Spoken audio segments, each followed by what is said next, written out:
राधे राधे दोस्तों, जय श्री कृष्णा।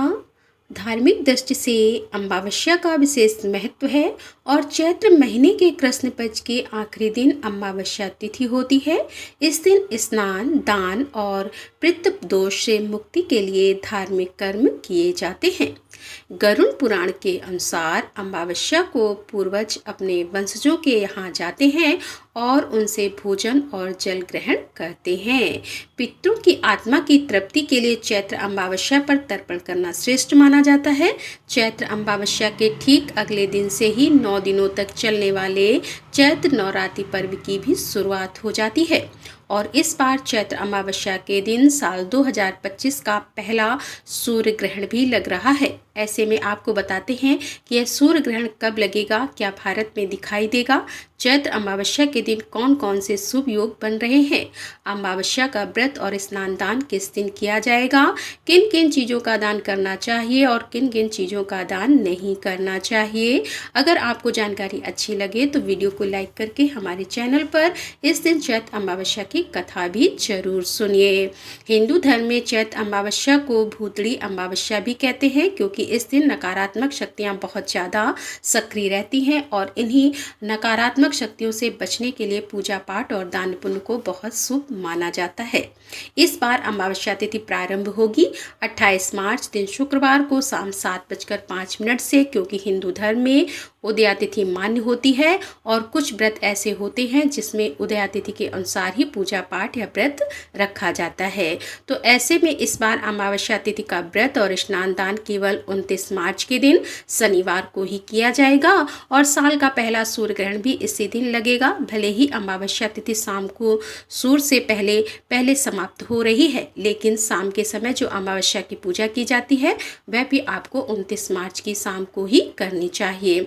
अब जानते हैं इस दिन रहने वाले मुहूर्तों के बारे में। तो 29 मार्च शनिवार को सूर्योदय होगा सुबह 6:02 पर और सूर्यास्त होगा शाम 6:37 पर। ब्रह्म मुहूर्त का समय सुबह 4:08 से 5:36 तक रहेगा। सुबह की पूजा या स्नान आप सूर्योदय से पहले और ब्रह्म मुहूर्त में कर सकते हैं। इस दिन ब्रह्म और इंद्र योग का शुभ योग भी बन रहा है। ब्रह्म योग रात 10:04 तक रहेगा और बाद में इंद्र योग प्रारंभ हो जाएगा। पितरों के निमित्त श्राद्ध तर्पण आदि कार्य अमावस्या तिथि के दोपहर के समय किए जाते हैं। तो सुबह 11:05 से लेकर दोपहर 12:55 तक आप पितरों के निमित्त श्राद्ध पिंडदान आदि कार्य कर सकते हैं। राहु काल सुबह 9 बजे से लेकर 10:30 बजे तक रहेगा। यदि जीवन से दुख और नकारात्मकता को दूर करना है तो चैत्र अमावस्या के दिन पूजा पाठ करके अपनी सामर्थ्य के अनुसार कुछ न कुछ दान दक्षिणा निर्धनों को अवश्य देनी चाहिए। इस दिन गंगा जी में स्नान करने से आरोग्यता की प्राप्ति होती है। पितरों का श्राद्ध और तर्पण करने से पितरों का आशीर्वाद भी मिलता है और पितरों को वैकुंठ धाम मिलता है। अमावस्या तिथि पर पितरों की आत्मा की तृप्ति के लिए ब्राह्मणों को भोजन कराया जाता है। इन धार्मिक कार्यों को करने से पितृदोष भी दूर होता है। क्योंकि इस बार शनिवार के दिन अमावस्या तिथि पड़ रही है तो ऐसे में यह शनिश्चरी अमावस्या भी होगी। इस दिन शनिदेव और भगवान शिव की पूजा विशेष शुभ फलदायी मानी गई है। अमावस्या के दिन पीपल के पेड़ के नीचे दीपक और शनिदेव के नीले पुष्प, काले तेल और सरसों का तेल चढ़ाना चाहिए। अमावस्या तिथि पर तामसिक भोजन या मांस मदिरा का सेवन नहीं करना चाहिए। अंधेरी सुनसान जगह पर जाने से बचना चाहिए और किसी के द्वारा दी गई सफ़ेद चीज का सेवन भी इस दिन नहीं करना चाहिए। खास तौर पर ऐसे लोगों को जिन्हें बहुत ज़्यादा मानसिक तनाव रहता हो, इस दिन पक्षियों को अनाज डालना चाहिए, चींटियों को चीनी और आटा खिलाना चाहिए, गरीबों को वस्त्र, भोजन इत्यादि चीज़ों का दान करना चाहिए।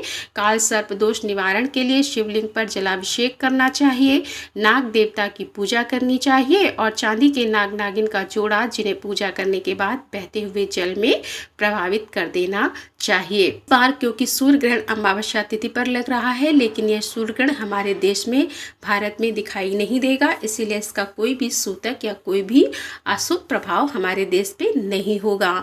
ऐसे में आप अमावस्या की पूजा हो या फिर नवरात्रि की शुरुआत हो आराम से कर सकते हैं। गर्भवती महिलाओं को भी इस ग्रहण से डरने की कोई भी आवश्यकता नहीं होगी। तो दोस्तों, यह थी आज की वीडियो। जानकारी अच्छी लगी हो तो लाइक जरूर कीजिएगा। धन्यवाद।